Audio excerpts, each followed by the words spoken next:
जय जिनेन्द्र। निज स्वरूप को परामरस, जामे भर्यो अपार। वंदो परमानंदमय, समय सार अविकार।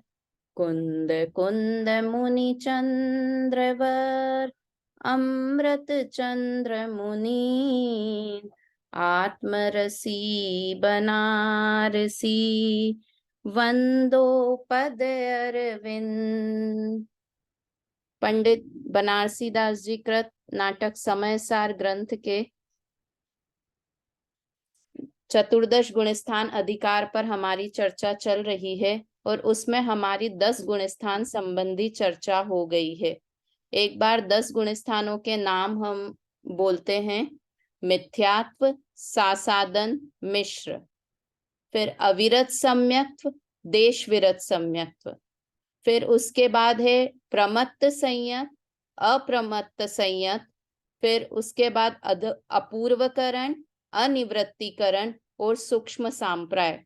2-2 के जोड़े से शुरू का 3 और बाद में 2-2 के जोड़े से याद करेंगे तो इजीली याद होगा। और आज हमें बात करनी है उपशांत मोह गुणस्थान के बारे में चर्चा करनी है। कल जो 10वां गुणस्थान चला था, वो 10वें गुणस्थान में खास बात ये थी कि यहाँ पर सब कषाय नष्ट हो गई हैं या उपशांत हो गई है, एक सूक्ष्म लोभ बचा है, वो भी अबुद्धि पूर्वक का लोभ है। इसलिए वो वाला परिणाम मोह कर्म बांधने में सक्षम नहीं है, किंतु ज्ञानावर्णी और दर्शनावर्णी का बहुत कम अल्प स्थिति अनुभाग का बंध इस गुणस्थान में 10वें गुणस्थान में होता है। हम सीधे 11वें गुणस्थान की चर्चा प्रारंभ करते हैं क्योंकि विषय बहुत सारा है 11वें और 12वें गुणस्थान में, इसलिए हम डायरेक्ट चर्चा प्रारंभ करते हैं। यहाँ तक के नाम सबको याद हो गए हैं अच्छे से? 10 गुणस्थानों के नाम एक बार बोल दीजिए। रेखा जी, आज आप बहुत दिनों में आए हैं। हाँ, सुनीता आंटी बोलिए, 10 गुणस्थानों के नाम बोलिए। मिथ्यात्व, सासादन, मिश्र, वो अविरत सम्यक, देश विरत, प्रमत्त संयत, अप्रमत्त संयत, अपूर्वकरण, अनिवृत्तीकरण और सूक्ष्म संप्रदाय। हाँ, इस तरह से ये 10 गुणस्थानों की चर्चा हुई। देखिए, छंद नंबर भी है 100 और गुणस्थान है 11वां गुणस्थान की हम चर्चा कर रहे हैं।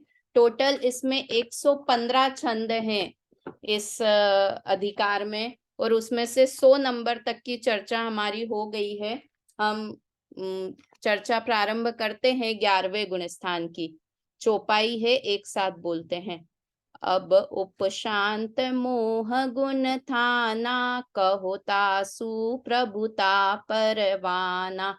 जहाँ मोह उपशमे न भासे, यथा ख्यात चारित परगासे। ये 10वें 11वें को एक एक ही 11वें 12वें इन सब के लिए एक एक ही छंद लिखा है। 11वें के लिए एक और छंद है, वो और बोलते हैं, फिर दोनों की चर्चा साथ में प्रारंभ करेंगे। जाहि फरस के जीव गिर, परे करे गुण रत। सो एकादशमी दशा, उपशम की सरहद। देखो, नाम से समझ में आ रहा है, गुण रद्द हो जाते हैं, उपशम दशा की सरहद है। सरहद मतलब सीमा है, इसके आगे नहीं जा सकते हैं, है ना। बहुत सरल शब्दों में बहुत अच्छा वर्णन किया है। अब उपशांत मोह गुण थाना, कहो तासु प्रभुता परवाना। अब उपशांत मोह गुणस्थान को कहता हूं और उसकी प्रभुता अर्थात उसकी सामर्थ्य को भी बताता हूं। उस गुणस्थान की कैसी सामर्थ्य है? जहां मोह उपशमे न भासे, जहां चारित्र मोहनी कर्म का उपशम है और न भासे मतलब उदय नहीं है। सत्ता तो है किंतु उदय नहीं है। पानी का ग्लास याद करते हैं कि कीचड़ है तो किंतु उदय में नहीं है, दबा हुआ है। मोह उपशमे न भासे, न भासे का अर्थ है उदय में नहीं है। है तो उपशांत मोह गुण स्थान में मोह की सत्ता तो है, किंतु वो उदय में नहीं है, इसको कहते हैं उपशम है। यथाख्यात चारित परगासे, और यथाख्यात चारित्र इस गुण स्थान में प्रकट हो जाता है ना। एक और है, इसका भी अर्थ पढ़ते हैं हम। जाहि परस के जीव गिर परे करे गुण रद्द, कि जिस गुण स्थान को फरस के मतलब स्पर्श करके, 11वें गुण स्थान को स्पर्श करके जीव गिर जाता है, परे करे गुण रद्द, और कोई गिरता है तो जितने भी गुण थे वो सब गुण भी नष्ट हो जाते हैं। कौन से गुण? वीतरागता वाले, सम्यक्त्व वाले, स्थिरता, आत्म स्वरूप में स्थिरता वाले जो गुण थे वो गुण नष्ट हो जाते हैं। ने पहले भी बात की थी कि इसमें कर्मों को दबा दबा के आगे बढ़ रहा है जीव, तो कभी न कभी शत्रु वापस जागृत हो जाता है। तो इस गुण स्थान में जो जीव 10वें के बाद 11वें गुण स्थान में पहुंचता है वो नियम से गिरता ही गिरता है। एक गुण स्थान और बताया था आरती जी कि जिसमें नियम से जीव जिस गुण स्थान में गिरता है, कौन सा था आरती जी वो गुण स्थान?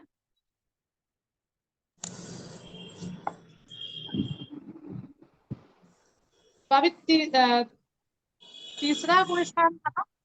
नहीं, दूसरा गुण नहीं स्थान छठा। है नहीं, ना। उसमें तो आता है गिर के। हाँ, और उससे नीचे गिरता ही गिरता है, तीसरे हाँ। गुण स्थान से तीसरे में नहीं जाता है। अपन ने ये पर्वत वाली बात की थी ना, कोई पहाड़ से गिरेगा तो ऊपर जाने का चांस नहीं है उसका, सुनीता आंटी, वो वहां से गिरेगा ही गिरेगा, है ना। तो दूसरा गुण स्थान और 11वां गुण स्थान, ये दो गुण स्थान ऐसे हैं जहां की नियम से जीव गिरते ही गिरते हैं। सुनीता आंटी, छठा गुण स्थान नहीं है, छठे से तो 7वें में जाते हैं। आता वो देखो, गमन और आगमन दो चीजें हैं पुष्पा आंटी। गमन मतलब जाना, तो दूसरे गुण स्थान से जीव निश्चित से पहले गुण स्थान में ही जाएगा। 11वें गुण स्थान से जीव नियम से 10वें गुण स्थान में ही जाएगा, है ना। और अगर मरण हो गया तो अलग बात है, किंतु अगर गिर के जाएगा तो 10वां, 9वां, 8वां, 7वां इस तरह से जाएगा। तो ये दो गुण स्थान कौन कौन से बेला भाभी? दूसरा और 11वां। पर हाँ, भाभी मुझे एक बात पूछनी थी कि मतलब जैसे वो 10वें से 11वें में तो जाएगा ही जाएगा, सीधा 12वें में नहीं जा सकता? उपशम श्रेणी वाला जाता है। उपशम श्रेणी वाले की बात कर रहे हैं अपन। 10वें से 12वां छपक श्रेणी वाला है, वो 10वें से 12वां ही जाएगा, 11वां उसको तो बीच में नहीं आएगा। जब ये 11वें में जाएगा फिर ये 10वें में आएगा, तो हाँ फिर हाँ, 11वें में या फिर सीधा फिर 10वें से फिर 12वें में जाएगा, ऐसे होएगा? इसकी 6 अगर उसका छपक श्रेणी हो गई तो? छपक श्रेणी ऐसा नहीं है, 7वें गुण स्थान से छपक श्रेणी, 7वें गुण स्थान के अंत अच्छा। से ये डिसाइड होता है कि वो उपशम श्रेणी उसने मांडी है या छपक श्रेणी। ऐसा नहीं होगा तो कि उसने 8वें 9वें गुण स्थान में तो उपशम श्रेणी लगाई और फिर 10वें में अच्छा, जाके छपक श्रेणी हो गई, ऐसा नहीं है। तो समझ में ये आया? उपशम वाला उपशम ही रहेगा, उपशम वाला उपशम ही हाँ, रहेगा। उपशम श्रेणी जिस जीव ने लगाई है, देखो इसमें आगे आएंगे अभी चंद। उपशम श्रेणी जिसने लगाई है उसका क्या क्रम रहेगा? 7वें के अंत में श्रेणी लगाई तो 8वां, 9वां, 10वां और 12वां, 11वां आया ही नहीं। अच्छा और जिसने छपक श्रेणी जिसने लगाई है उसको अच्छा अच्छा, 8वां, ठीक है। 9वां, 10वां और 12वां, है ना, छपक श्रेणी वाले को। और उपशम श्रेणी वाले को 8वां, 9वां, 10वां और 11वां, और 11वें को टच किया और वापस नीचे गिर जाएगा वो जीव, है ना। समझ में आया ना बेला भाभी? तो वो बीच में से श्रेणी चेंज नहीं कर सकते, मतलब वो शुरुआत, पुरुषार्थ की जो शुरुआत होगी ना वो शुरू से होगी, 7वें के अंत में होगी। ऐसा कभी भी नहीं होगा कि 7वीं 8वीं तो उपशम श्रेणी थी और फिर बाद में 10वीं 11वीं छपक श्रेणी हो गई, ऐसा नहीं होगा। 10वीं और 12वीं ऐसा नहीं होगा, शुरू से जो श्रेणी लगाई है वही श्रेणी का क्रम रहेगा। तो जा ही तो भाभी फरक। वो छठा स्थान भी तो गिरने का ही है। हाँ, नहीं, छठा। छठा, छठा गुण स्थान गिरने का नहीं, मतलब 7वें से छठे में आते हैं किंतु छठे से गिरते नहीं। देखो ये गमन आगमन में आप कंफ्यूज हो जाते हैं आप लोग। हाँ हाँ हाँ। गमन किस में होगा? 10वें और 11वें से गमन, गमन का अर्थ होता है जाना, तो दूसरे और 11वें गुण स्थान से जीव हमेशा गिर के नीचे ही आएगा।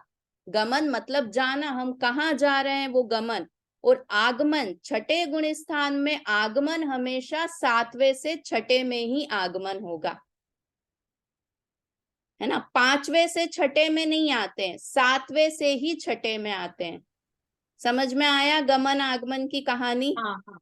कौन बताएगा? हम्म। पुष्पा आंटी बता सकते हैं गमन आगमन की क्या कहानी बताई? कौन से दूसरे और 11वें गुण स्थान से कहाँ जाता है जीव? अनम्यूट कर लीजिए आपको पुष्पा आंटी। अच्छा, आप दिख नहीं रहे हैं मुझे। रेखा, दूसरे से पहले में आएगा हाँ और 11वें से 10वें में आएगा, वो तो जाने का हो गया। हाँ। और आने का मतलब फिर वो ऊपर आएगा। और छठे गुण स्थान में अगर बात करेंगे तो छठे गुण स्थान से कहाँ जा सकता है? छठे से 7वें में आएगा, जाएगा। हाँ, छठे से जाना तो 7वें में, किंतु आगमन छठे में आएगा कहाँ से? कि 7वें से छठे में आएगा, 5वें से छठे में नहीं आएगा, नहीं। है ना। चढ़ने का क्रम तो ऐसा होता है, पहली क्लास, दूसरी क्लास, तीसरी, चौथी, पांचवी, फिर छठी आना चाहिए। तो छठी नहीं आती है, कहाँ से आती है? 7वीं के बाद छठी आती है। तो मतलब भाभी आज, 7वें से छठे में आए, 7वें से छठे में आए तो छठे से भी और नीचे गिर सकता है आदमी, हाँ गिर चौथे तो गुण सकता, स्थान तक आ हाँ सकता है। चौथे गुण स्थान तक गिर तो सकता है, दोनों ही, मतलब उसमें गमन भी है आगमन भी, दोनों अगर समझेंगे। ऊपर भी गिर सकता है, नीचे भी जा सकता है, छठे से 7वें में भी जा सकते हैं और छठे से 5वें में भी आ सकते हैं। किंतु जब हमने मुनिराज की बात की थी, याद आएगा आपको कि वो बाहर से तो मुनिराज हैं, बाहर से वस्त्र धारण नहीं कर लिए, 5वें गुण स्थान में आ गए, किंतु परिणाम गिर गए। 3 कषाय चोकड़ी का हाँ। अभाव था, अभी 2 कषाय चोकड़ी का अभाव रह गया, परिणाम गिर गए। हम्म। तो वो छठे से 5वें और चौथे तक में, इवन पहले तक में चले जाते हैं मुनिराज। कितनी सारी हम अच्छा। ज्ञान योग की कहानियां सुनते हैं, बाहर से तो मुनिराज दिखेंगे किंतु अंदर से उनका गुणस्थान पहला हो गया। फिर वो पुरुषार्थ करेंगे, फिर से चौथे में, 5वें में, छठे में आएंगे। तो अभी 11वें से भाभी गिरता है तो फिर वो पहले जैसे 7वें तक आके रुकता है, उससे भी नीचे जा सकता है? 11वें गुण स्थान और लास्ट कहाँ तक आ सकता है?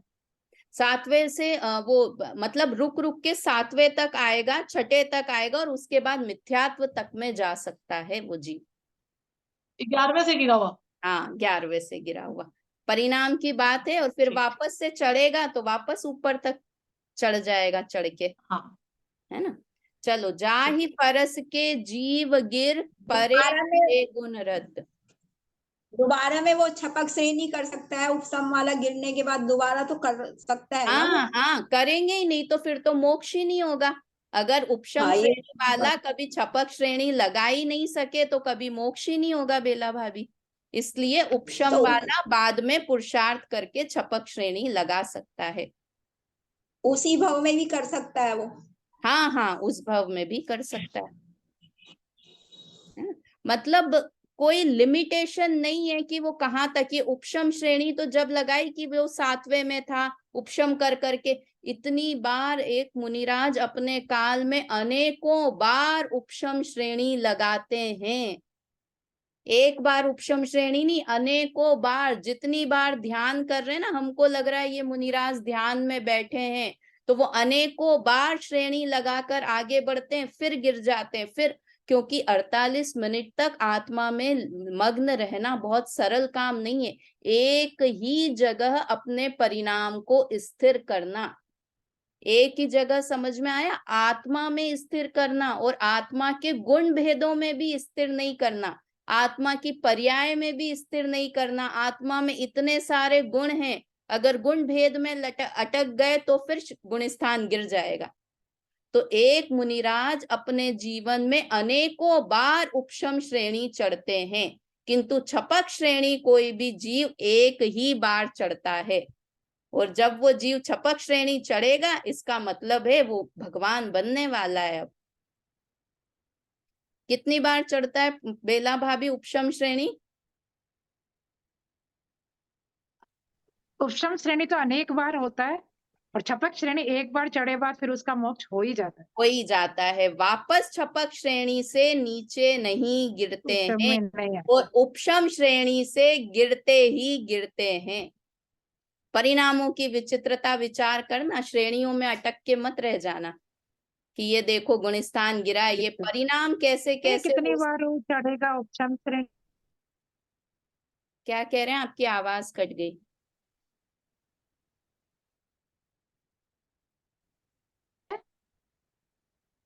आवाज आ रही है आपको? मेरे को तो हाँ। आ रही, आपको नहीं आ रही? हाँ, अब आई, बोलिए।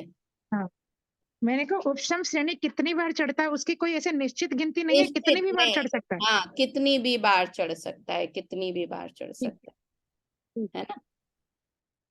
तो इस तरह से देखो, जाहि फरस के जीव गिर परे करे गुण रद्द, जिसको स्पर्श करके जीव नियम से गिर जाता है और अपने गुणों को रद्द कर देता है, मतलब आत्म स्थिरता वाले गुणों को नष्ट कर देता है, रद्द कर देता है। सो एकादशमी दशा उपसम की सरहद, वो 11वें गुण स्थान की दशा है और ये उपशम की चरम सीमा है, इसके आगे जीव नहीं जा सकता है ना। एक बार दोनों का अर्थ पढ़ते हैं, फिर इसमें जो एक्स्ट्रा समझाने का है वो भी बताते हैं। कौन पढ़ेगा? मम्मी, मौसी हो साइड में तो पढ़वाओ मौसी से, मौसी आई हुई है मेरी। चलिए सुनीता आंटी पढ़िए। मौसी तो नहीं है, मैं पढ़ रही हूँ। हाँ चलिए पढ़िए आप पढ़िए। अब 11वें गुण स्थान उपशांत मोह की सामर्थ्य कहता हूँ। यहाँ मोह का सर्वथा उपशम है, बिल्कुल उदय नहीं दिखता और जीव का यथाख्यात चारित्र प्रकट होता है। देखो ये समझ में आया, मोह का सर्वथा उपशम है, उदय बिल्कुल भी नहीं है। इस लाइन पे बहुत विचार करना कि एकदम स्वच्छ सम्यक्त्व है, स्वच्छ चारित्र है, बिल्कुल भी उदय नहीं है और पूरी तरह से दबा हुआ है, उपशांत है। कौन से मोह, कौन से कर्म की बात है यहाँ पर? कौन से कर्म की बात है पुष्पा आंटी? चारित्र मौनीय कर्म।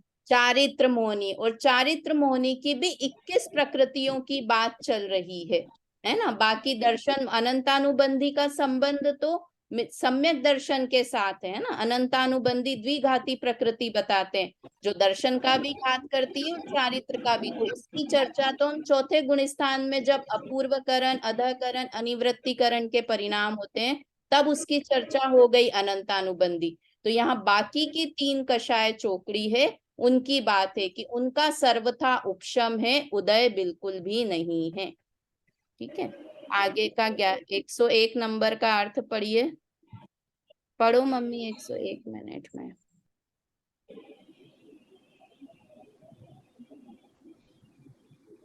हाँ पढ़िए, 101 नंबर का भी अर्थ पढ़िए। मम्मी पढ़ रहे हो आप 101 नंबर का अर्थ? हाँ हाँ हाँ। जिस गुण स्थान को प्राप्त होकर जीव अवश्य ही गिरता है और प्राप्त हुए गुणों को नियम से नष्ट करता है, वह उपशम चारित्र की चरम सीमा प्राप्त करने वाला 11वां गुण स्थान है। चलिए अब थोड़ा सा एक्स्ट्रा जो इन्होंने बताया है उसके अलावा भी थोड़ी सी चर्चा करते हैं हम 11वें गुण स्थान की, कि ये उपशम श्रेणी का अंतिम गुण स्थान है। ये 11वां गुण स्थान उपशम श्रेणी का अंतिम गुण स्थान है। पुष्पा आंटी आप नोट्स बना के डालेंगे इस गुण स्थान के, 11वें गुण स्थान के, है ना। आप तो अभी नोट करना है तो करिए, और फिर बाद में भी क्लास भी भेज दूंगी मैं, तो उसको भी सुन के वापस रिपीट करना है। तो आप देख के नोट्स बना दे, सब लोगों को बहुत फायदा होता है वो नोट से। जो लोग क्लास पूरा नहीं सुन पाते, अधूरी सुनते, वापस रिवीजन हो जाता है, तो आपकी थोड़ी सी मेहनत दूसरे जीवों का भला कर देती है ना। इसलिए थोड़ी सी मेहनत करिएगा पुष्पा आंटी। ये उपशम श्रेणी का अंतिम गुण स्थान है, ये 11वां गुण स्थान। और इस 11वें गुण स्थान का पूरा नाम है उपशांत कषाय वीतराग छदमस्त गुण स्थान। याद रहेगा क्या नाम है? उपशांत कषाय एक शब्द है, फिर वीतराग दूसरा शब्द है, और तीसरा है छद्मस्त। तीन, ये पूरा इस गुणस्थान का नाम क्या है? उपशांत कषाय वीतराग छद्मस्त गुणस्थान। अब इन सब का अर्थ देखते हैं अपन। उपशांत कषाय मतलब जिसमें 21 प्रकृतियों का उपशांत हो गई है, 21 प्रकृतियां, इसलिए इस गुणस्थान का नाम है उपशांत कषाय। दूसरा है, इस गुणस्थान का नाम है वीतराग, कि इस गुणस्थान में पूर्ण वीतरागता प्रकट हो गई है। पूर्ण वीतरागी हो गए हैं। क्यों वीतरागी हो गए हैं? क्योंकि दर्शन मोहनीय और चारित्र मोहनीय कर्म दब गया है पूरी तरह से, इसलिए इस गुणस्थान में क्या है कि और वीतरागता प्रारंभ हो गई है। इस गुणस्थान में वीतरागता प्रारंभ हो गई है, और यहाँ वीतरागता हुई है, और आगे के सब गुणस्थानों में वीतरागता रहेगी। ठीक है, पहला नाम था उपशांत कषाय, दूसरा इसका है वीतराग।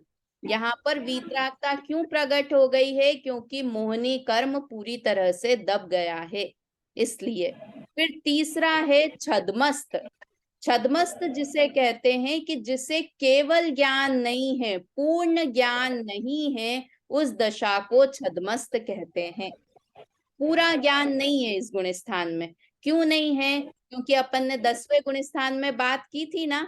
क्या बात की थी 10वें गुणस्थान में? कि मोहनीय कर्म का तो बंधन नहीं होता है ना, किंतु ज्ञानावर्णी और दर्शनावर्णी का अल्प स्थिति अनुभाग का बंध होता है।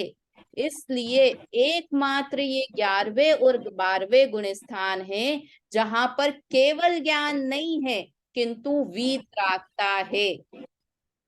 समझ में आया क्या बोलना चाह रही हूँ? ये एकमात्र गुणस्थान है 11वां और 12वां गुणस्थान जहां पर वीतरागता तो है, जीव किसी से राग द्वेष तो नहीं कर रहा है, किंतु सर्वज्ञता नहीं है।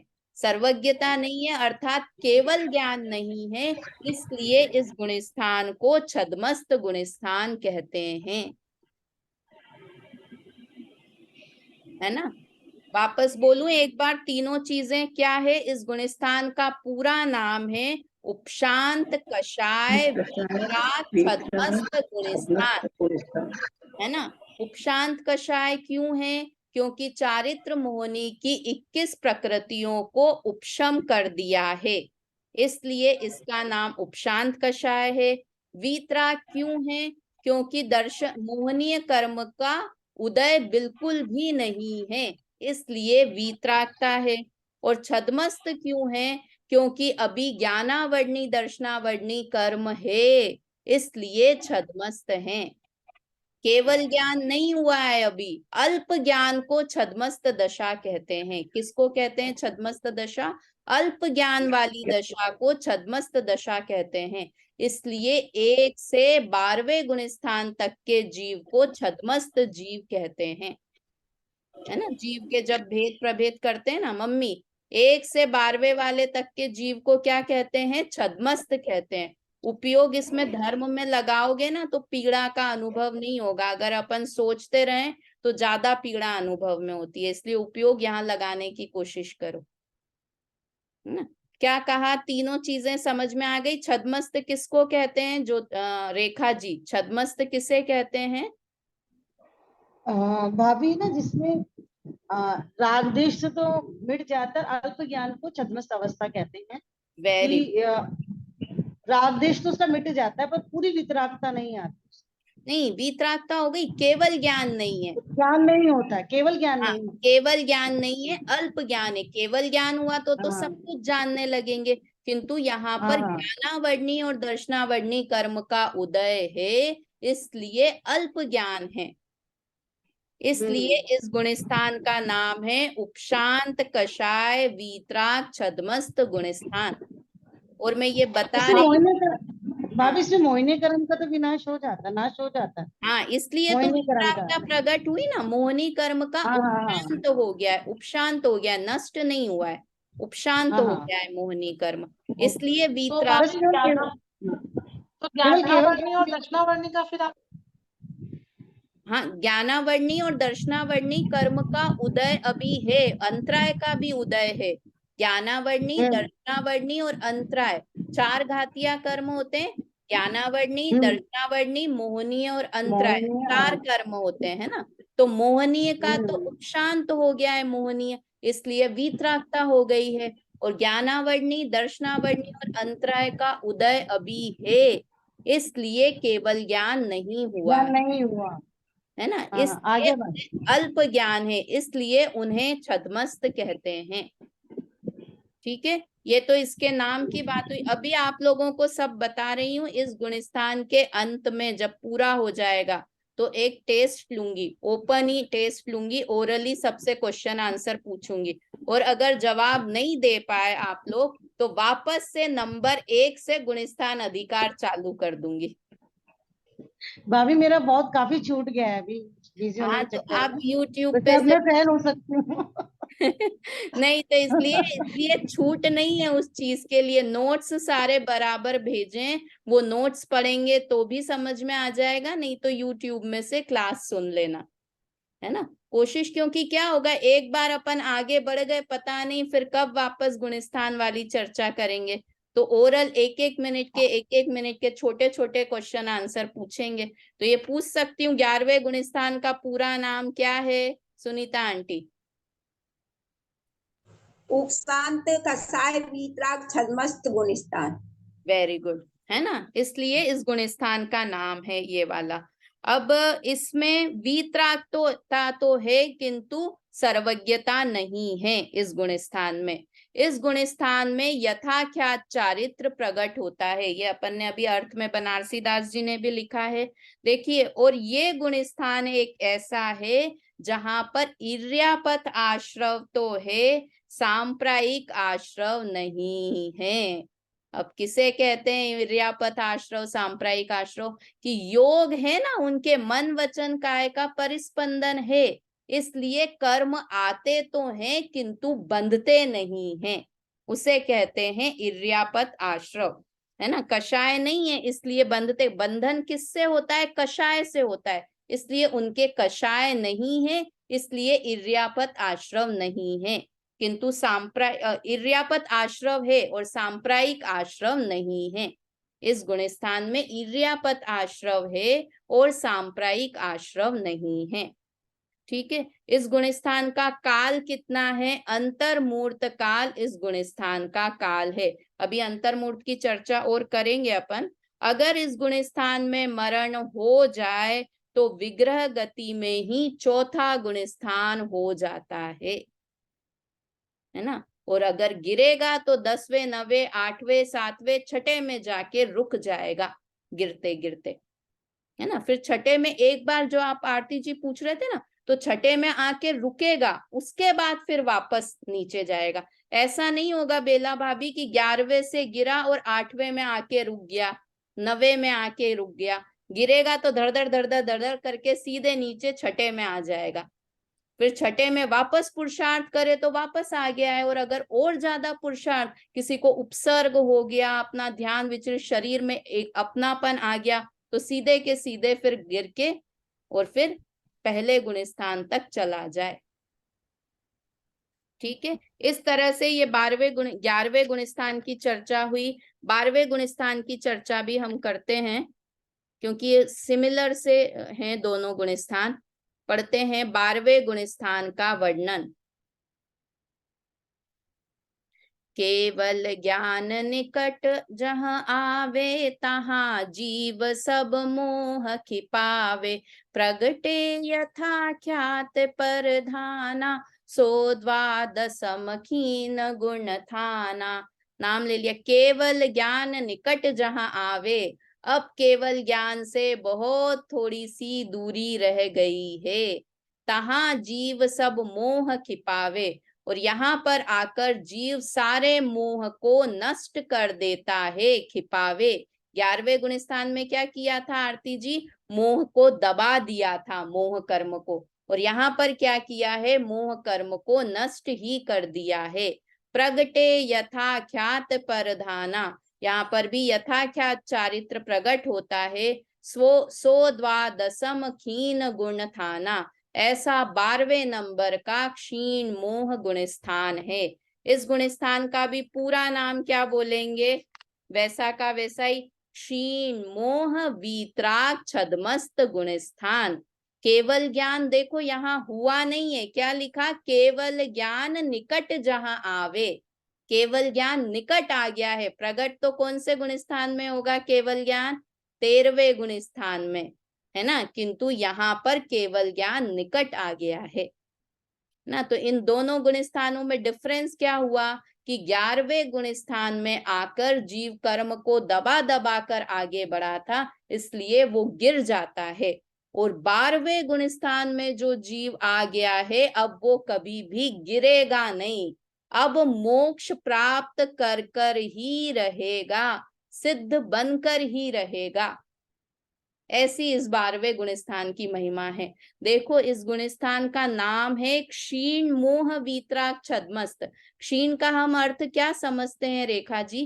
क्षीण मतलब कम होना, किंतु यहाँ क्षीण का अर्थ समझना नष्ट होना, है ना। क्षीण का अपन बोलते हैं ना, आज मैं बहुत क्षीण महसूस कर रहा हूं, कम हो जाना, किसी चीज में कमी हो जाना, उसको क्षीण होना बोलते हैं। किंतु यहाँ पर क्षीण का अर्थ नष्ट होना ही समझना। ये अलग से गोमट सार में इस चीज को स्पेसिफाई किया है कि क्षीण मोह का अर्थ मोह कम हो गया है ऐसा नहीं, मोह नष्ट हो गया है ऐसा समझना।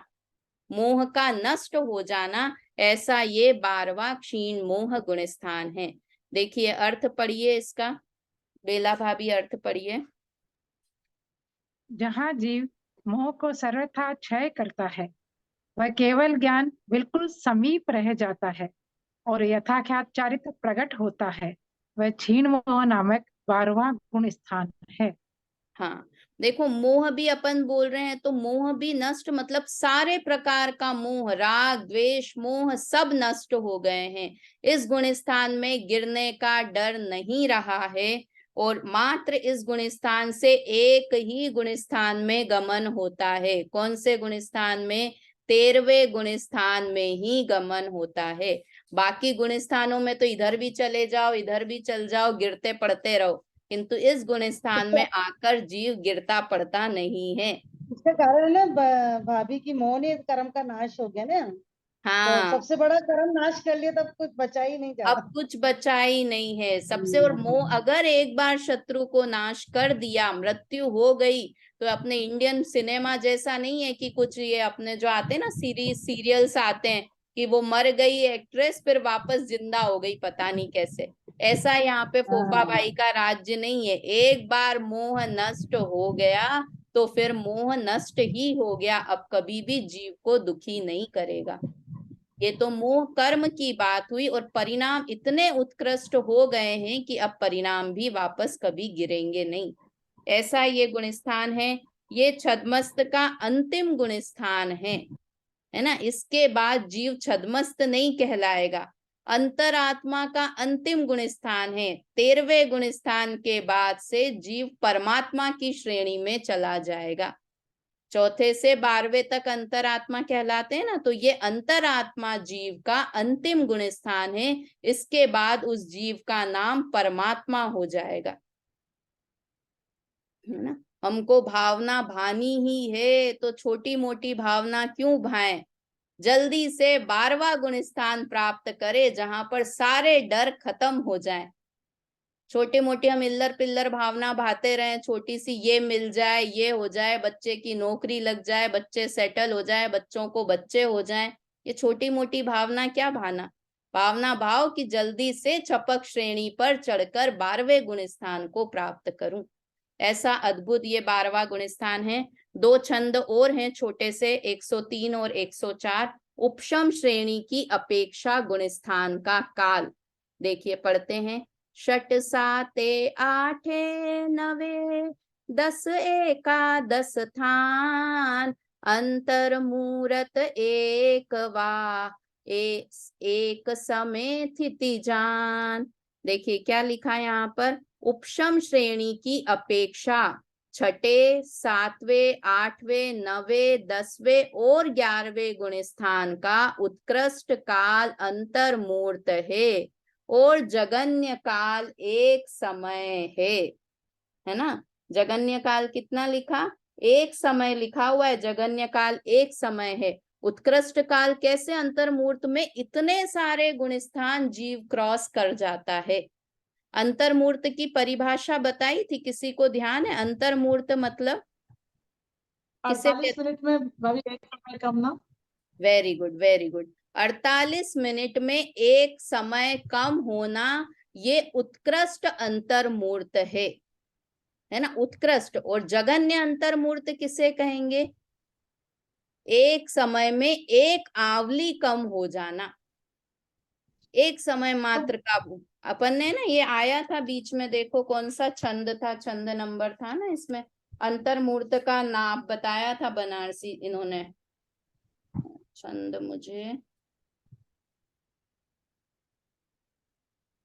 याद है किसी को, कौन से नंबर का छंद था? नहीं, छंद का नंबर नहीं याद है। हाँ, पर आया था ना इसमें अंतर्मूर्त का। आया हाँ, था, आया था, हाँ, अंतर्मूर्त का हाँ। 76। 76 76 अर्थ पढ़िए बेला भाभी, 76 नंबर का देखिए, अर्थ पढ़िए।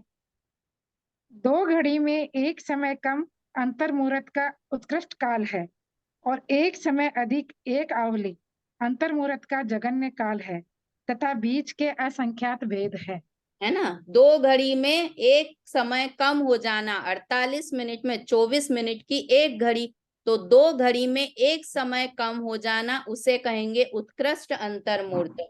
और एक समय अधिक एक आवली में एक समय अधिक कर दें तो वो जगन्य भेद हुआ अंतर्मूर्त का। इसलिए कह रहे हैं ना कि 7वें 8वें सबका उत्कृष्ट काल कितना बता रहे हैं? अंतर्मूर्त अंतर्मूर्त अंतर्मूर्त, हाँ। मतलब 48 मिनट से कम का समय अंतर्मूर्त। और एक अंतर्मूर्त में जो उत्कृष्ट अंतर्मूर्त है ना, उसमें तो ये सारे गुण स्थान क्रॉस हो जाते हैं, है ना। ऐसा ये उपशम श्रेणी का काल है। और जगन्य काल कितना, देखो इसमें ध्यान रखना, जगन्य काल बताया एक समय। और अब छपक श्रेणी का काल देखते हैं, देखिए। छपक श्रेणी 8 9 10 अरवली बार, स्थिति उत्कृष्ट जगन्य भी अंतर्मूर्त काल। देखो क्या बताया, छपक श्रेणी में 8वें 9वें 10वें और 12वें गुण स्थान की उत्कृष्ट स्थिति अंतर्मूर्त है और जगन्य भी अंतर्मूर्त है।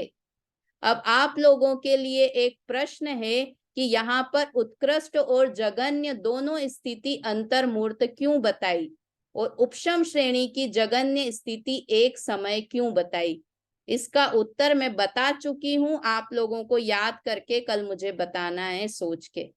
क्या कि उपशम श्रेणी का जगन्य काल एक समय और छपक श्रेणी का जगन्य काल अंतर्मूर्त, ऐसा क्यों कहा? उत्कृष्ट काल तो दोनों का एक बराबर है ना। अंतर्मूर्त और जगन्य काल में अंतर क्यों है दोनों का, अभी नहीं बताना है, कल बताना है सोच के।